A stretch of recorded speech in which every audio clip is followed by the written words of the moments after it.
warahmatullahi wabarakatuh. Apa kabar hari ini anak-anak? Alhamdulillah kita semua dalam keadaan sehat walafiat. Baik, hari ini kita akan mengulang kembali pelajaran kita dengan judul yang baru. Semoga nanti ada manfaatnya. Baik, sebelum kita memulai pelajaran ini, marilah kita sama-sama membacakan terlebih dahulu lafaz basmalah. Bismillahirrahmanirrahim. Ada yang tidak masuk hari ini? Dan yang tidak masuk diberi kesehatan. Hari ini kita akan belajar tentang semua bersih hidup jadi nyaman atau disebut dengan tahara. Apa itu tahara? Iya, ada beberapa yang akan kita bahas hari ini. Yang pertama adalah apa itu tahara, apa itu najis, hadas, cara tahara, dan hikmah daripada tahara itu sendiri. Pengertian yang pertama adalah pengertian tahara. Tahara adalah bersuci dari najis dan hadas. Jadi tahara ini ada dua kata. Yang pertama adalah najis, yang kedua adalah hadas. Yang dimaksud dengan najis adalah kotoran yang menjadi sebab terhalangnya seseorang untuk beribadah kepada Allah Subhanahu wa taala. Sementara hadas adalah keadaan tidak suci pada diri seorang muslim yang menyebabkan tidak boleh sholat, tawaf, dan lain-lain. Ada perbedaan antara hadas dan najis. Kalau hadas, di sini dia berupa perbuatan atau tindakan.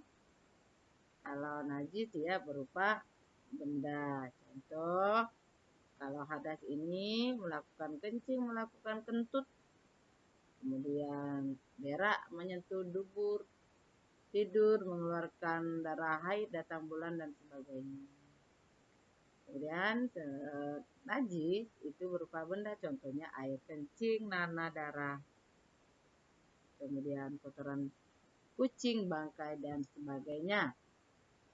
Adapun pembagian dari hadas nanti ada dua macam, yaitu hadas besar dan hadas kecil.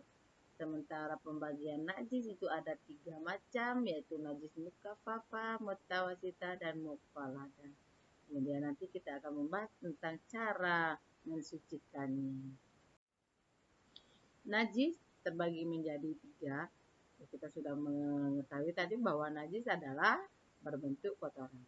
Ada tiga macam daripada najis. Yang pertama adalah mukaffafah, mutawasitah, dan muqalladah. Yang disebut dengan mukaffafah adalah najis yang ringan. Kemudian mutawasitah, najis sedang. Ada dua macam ya najis mutawasitah, yaitu najis hukmiyah dan aniyah. Kemudian muqalladah. Najis muqalladah adalah najis yang berat. Kemudian ada contoh dari najis mukaffafah, yaitu air seni bayi laki-laki yang belum berumur 2 tahun. Kemudian contoh dari mutawasitah adalah darah, nanah, air seni, tinja, bangkai binatang.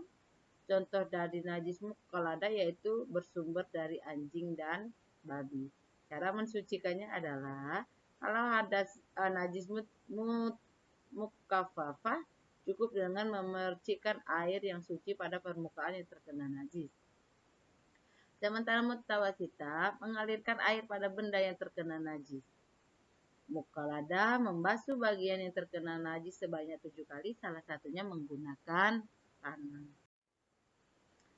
Kemudian kita membahas tentang hadas. Hadas tadi sudah dibilang adalah salah satu yang membatalkan kita sholat ya.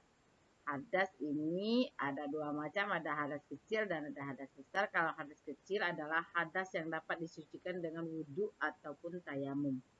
Sementara hadas besar adalah hadas yang harus disucikan dengan cara mandi wajib. Penyebab hadas kecil yang pertama adalah keluar sesuatu dari kubul dan dubur. Misal di sini adalah kita buang air besar dan buang air kecil. Kemudian hilangnya akal, misal kita terkena epilepsi, itu adalah penyebab dari hadas kecil. Kemudian bersentuh kulit laki-laki dan perempuan, menyentuh kubul dan dubur dengan telapak tangan. Maksudnya di sini adalah kita menggarut ya, garut bagian dari kemaluan kita. Cara mensucikannya, hadas kecil ini cukup dengan berwudu ataupun tayamum. Kemudian penyebab dari hadas besar. Yang pertama adalah berhubungan suami istri atau bersetubuh, ini untuk orang yang sudah menikah. Kemudian keluar mani ini salah satunya adalah kita beranjak ke remaja, yaitu dengan mimpi basah. Kemudian ada haid untuk perempuan, kemudian ada melahirkan, nifas, kemudian meninggal. Cara mensucikannya adalah dengan mandi wajib ya. Dari keenam penyebab hadas besar harus disucikan dengan mandi wajib. Cara taharat dari hadas. Yang pertama yaitu mandi. Mandi harus dengan niat. Apa niat daripada mandi wajib? Nawaitu ghusla lirafil hadasil akbari fardulillahi ta'ala. Kemudian menghilangkan hadis dari tubuh kita, hadas ya. Kemudian membasuh seluruh tubuh dengan air, dimulai dengan sebelah kanan. Kemudian wudu ya. Cara taharah dari hadas selanjutnya adalah wudu.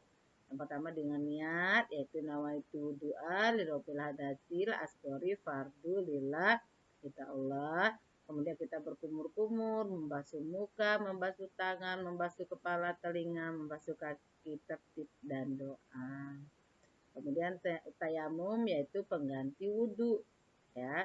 Yang pertama niat, kemudian mengusap muka dengan debu yang suci, mengusap tangan kanan dan tangan kiri hingga siku dengan debu yang suci.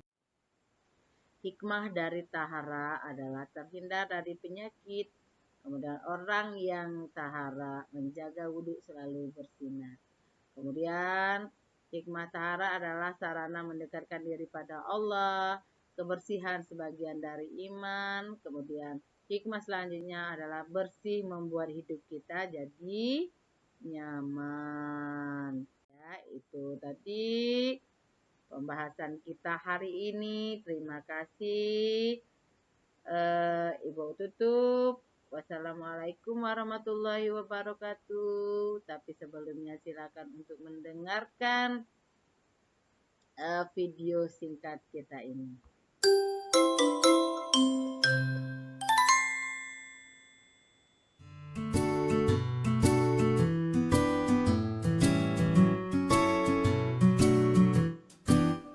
Baca bismillah sambil cuci tangan. Kumur-kumur basuh hidung, basuh muka. Tangan sampai ke siku, kepala dan telinga. Terakhir cuci kaki lalu doa. Baca bismillah sambil cuci tangan. Kumur-kumur basuh hidung, basuh muka.